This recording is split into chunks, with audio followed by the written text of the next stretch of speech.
एक मिनट की भी भक्ति, एक कदम भी हम देवादिदेव महादेव के सम्मुख से अगर निकल कर भी चले जाते हैं, शंकर भगवान की शरणागति को पाते हुए हम अगर उसके चरणों के सामने से निकल कर चले गए, उसके सम्मुख से निकल कर चले गए, तो भी शिव कथा कहती है वो करुणा कर देता है।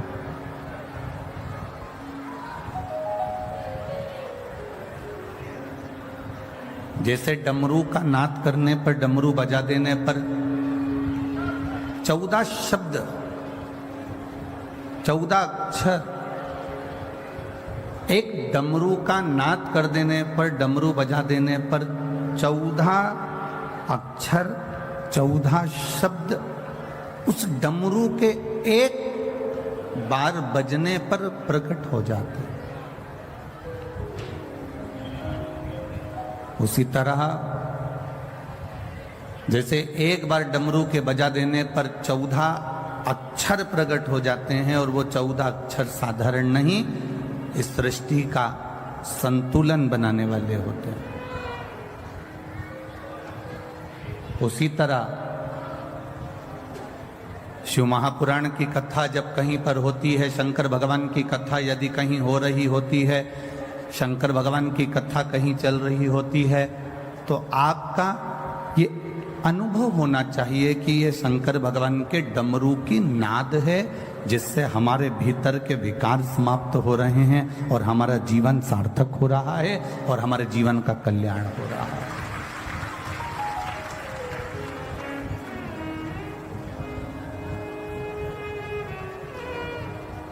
शंकर के मंदिर के सामने से भी निकल कर जा रहे हो, शिव जी के मंदिर के सम्मुख से भी निकल कर जा रहे हो, शिवालय के सामने से भी अगर आप निकल कर जा रहे हो, तो आपके जीवन की सार्थकता।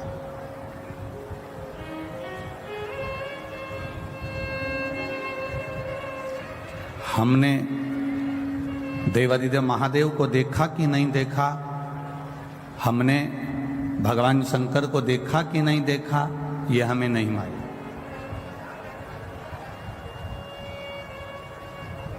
पर एक अनुभव अपनी जिंदगी में करिएगा, एक अंदाजा अपने जीवन में लगा कर रखिएगा।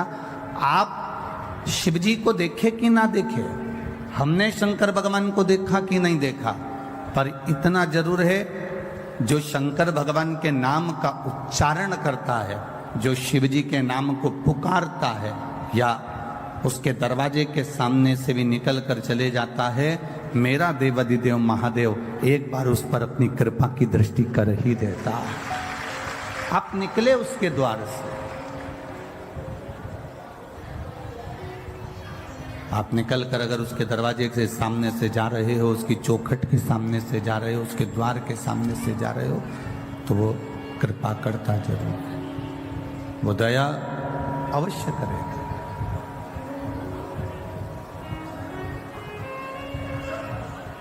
एक साधारण सा स्मरण है,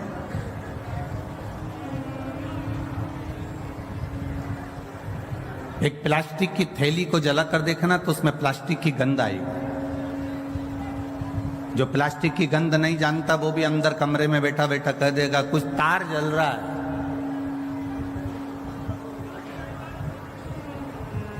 घर का एक साधारण से साधारण बच्चा भी कह देगा मम्मी कुछ जलने की बदबू आ रही है।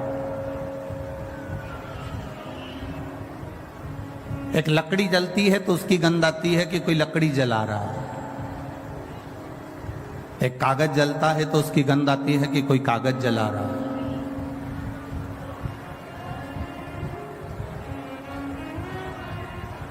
एक वृक्ष की पत्तियां जलती है तो उसकी गंध आती है कि वृक्ष की पत्तियां जल रही हैं। वृक्ष की पत्ती अपनी गंध दुनिया को दे देती है, लकड़ी अपनी गंध दुनिया को दे देती है, प्लास्टिक अपनी गंध दुनिया को दे देता है। जो चीज जल रही है वो अपनी गंध दुनिया को दे रहा है। जैसे प्लास्टिक जलने पर वो अपनी गंध दुनिया को दे देता है, लकड़ी जलने पर वो अपनी गंध दुनिया को दे देता है, पत्ते जलने पर वो अपनी गंध दुनिया को दे देता है, उसी तरह एक शंकर का जो उपासक होता है, शिव भक्ति करने वाला होता है, शंकर का गुणगान करने वाला होता है, शिव मंदिर में जाने वाला होता है, शंकर की भक्ति में डूबने वाला होता है, शंकर के चौखट के सामने से जो निकलने वाला होता है, वो भी चलते चलते अपनी गंध संपूर्ण विश्व में फैला जाता है और उससे ये शिव भक्ति की गंध उसके भीतर से आने लगती है।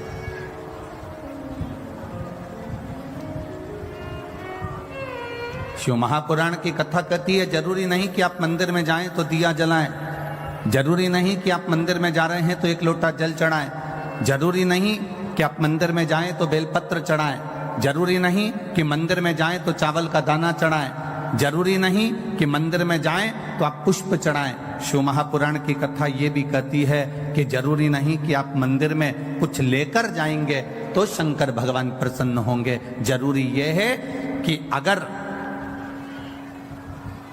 मंदिर में पहुंच भी गए हो और अपने दोनों हाथों का प्रयोग आपने मंदिर की सफाई में भी कर दिया तो वो बेलपत्र और जल चढ़ाने से बड़ा होता है। मंदिर की देखभाल में कर दिया तो वो मंदिर में सुख प्रदान करने से ज्यादा प्रबल होता है।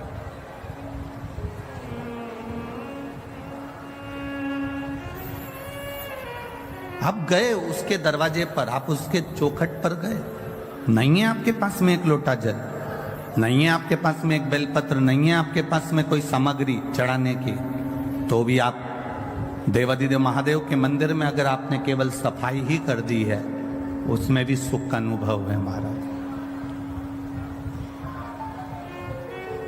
चढ़े हुए बेलपत्र से भी आपने भोलेनाथ जी का श्रृंगार कर दिया, उसमें भी आपका सुख है महाराज।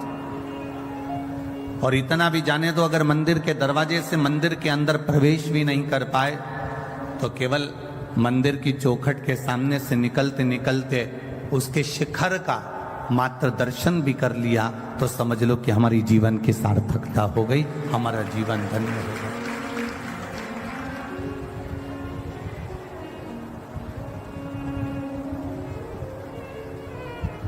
हमने उसको पा लिया। क्या है ये 24,000 श्लोक की जो शिव महापुराण की कथा है, इसमें क्या भरा पड़ा है ये तो आज तक किसी को भी नहीं मालूम पड़ा। वैज्ञानिक कहते हैं कि ये 24,000 श्लोक की शिव महापुराण में विज्ञान भरा पड़ा हुआ है। साइंस कहता है कि 24,000 श्लोक की शिव महापुराण में हमारा पूरा साइंस भरा पड़ा है। पतंजलि कहते हैं कि शिव महापुराण की कथा में पूरा की पूरी औषधि भरी पड़ी है। भक्त कहते हैं शिव महापुराण की कथा में केवल भक्ति भरी पड़ी है। स्त्रियां कहती हैं शिव महापुराण की कथा में हमारा अखंड सौभाग्य भरा पड़ा है। कन्या कहती हैं शिव महापुराण की कथा में हमारा सुंदर वर भरा पड़ा है। वर कहते हैं इस शिव महापुराण की कथा में हमारी इच्छा, हमारी भक्ति, हमारा स्नेह भरा पड़ा है। बैरागी कहते हैं इसमें वैराग्य है। त्यागी कहते हैं इसमें त्याग है। संत कहते हैं इसमें विरक्ति है। तपस्वी कहते हैं इसमें तप है। और शिव महापुराण स्वयं अपने आप में कहती है जो दिल से सुन लेता है महादेव उसकी गोदी को भरकर 3 महीने में उसका भंडार आनंद में दे देते हैं। आए आप अपनी मर्जी से,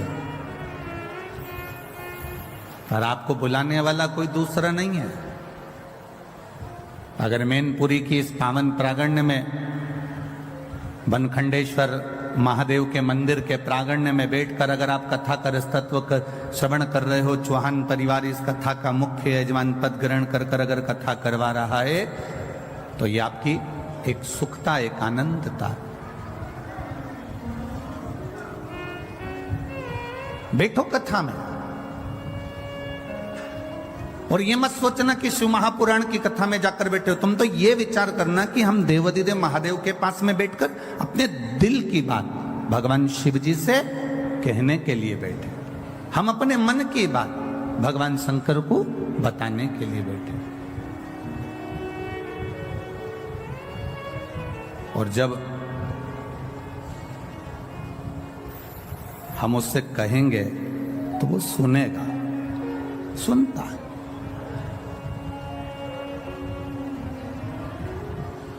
कोई कहे कि गुरुजी पहले दिन की कथा सुनना चाहिए कि दूसरे दिन की कथा सुनना चाहिए कि तीसरे दिन की कथा सुनना चाहिए कि चौथे दिन की कथा सुनना चाहिए, पांचवें दिन की सुने, छठे दिन की सुने, सातवें दिन की सुने, सुने कब की?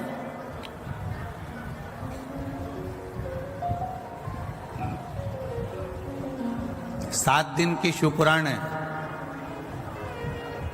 7 कोस का गोवर्धन पर्वत है। 7 वर्ष की अवस्था में भगवान कृष्ण ने पर्वत को उठाया था। 7 दिन में आपका और हमारा जन्म हुआ है। रविवार, सोमवार, मंगलवार, बुधवार, गुरुवार, शुक्रवार, शनिवार, ये 7 दिन में आप भी पैदा हुए और हम भी पैदा हुए। कोई रविवार को हो गया, कोई सोमवार को हो गया, कोई मंगलवार को हो गया, कोई बुधवार को हो गया, कोई शुक्रवार को हो गया, कोई शनिवार को हो गया। 7 दिन में अगर जन्म हुआ है तो 7 दिन में ही हमारी मृत्यु भी है। अलग से कोई दिन हमारे लिए मरने के लिए नहीं आएगा। रविवार को जन्म हुआ, सोमवार को बड़े हुए, मंगलवार को ब्याह हुआ, बुधवार को बच्चे हुए, गुरुवार को बीमार पड़े, शुक्रवार को हॉस्पिटल गए और शनिवार को सीताराम हो गए। ये 7 दिन ऐसे ही निकल गए। अब इन 7 दिन में से अगर एक क्षण, एक दिन, एक पल, एक घड़ी, यहां तक शिव महापुराण की कथा कहती है कि एक क्षण की भी अगर हमने शिव महापुराण की कथा को श्रवण करा है तो हमने अपनी जिंदगी को सार्थक बना लिया, हमने अपने जीवन की सार्थकता प्रकट कर दी। कोई कहे कि पहले दिन की कथा सुने कि दूसरे दिन की कथा सुने कि तीसरे दिन की सुने, जिससे भगवान हमारे मन की मनोरथ पूर्ण कर दे। हम कहते जो दिन आपको मिल जाए, जो क्षण आपको मिल जाए, जो पल आपको मिल जाए, जो घड़ी आपको मिल जाए, आप उस बीच में भगवत भजन करें। कोई गारंटी है? अरे बोलो तो, अरे मैनपुरी वालों, कोई गारंटी है कि तुम 80 साल जियोगे कि 70 साल जियोगे कि 100 साल जियोगे कि 50 साल जियोगे? यहाँ तो शिव पुराण की कथा कहती है एक दिन की भी गारंटी नहीं है महाराज। एक कपड़ा लेकर आते हो तो उसकी गारंटी दे देता है, मेरी 1 साल की गारंटी है कि इस कपड़े का कलर नहीं जाएगा। एसी लेकर आते हो तो उसकी गारंटी हो जाती है। सीमेंट की बोरी लेकर आते हो तो उसकी गारंटी हो जाती है। ईंट लेकर आते हो तो उसकी गारंटी हो जाती है। सरिया लेकर आते हो तो उसकी गारंटी हो जाती है। कूलर, फ्रिज लेकर आते हो तो उसकी गारंटी हो जाती है। पर केवल किसी को ले जाकर अपनी पत्रिका भी दिखा दोगे और वो पंडित जी ने कह दिया कि ये तो 80 साल जिएगा, तो तुम पंडित जी से कह दो कि लिख कर दे दो कि गारंटी कार्ड बना दो कि मैं 80 साल तक जीऊंगा, तो पंडित जी भी कह देंगे ये कोई भरोसा नहीं कि तू 80 साल जिएगा, क्योंकि शरीर की कोई गारंटी नहीं। ये कब चलेगा, इसका प्राण पखेरु कब समाप्त हो जाएगा, इसकी कोई गारंटी।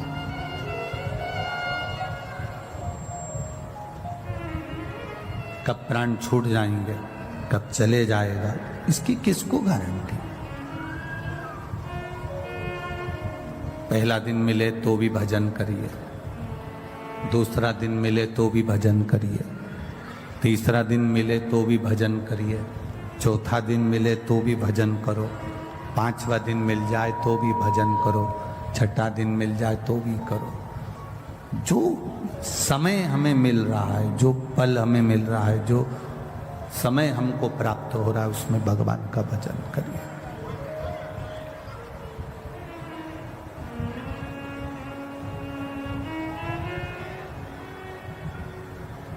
एक देवराज नाम का ब्राह्मण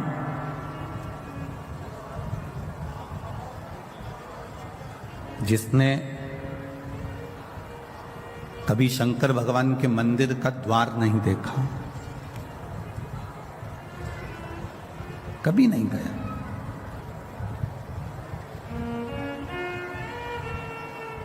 पहली बार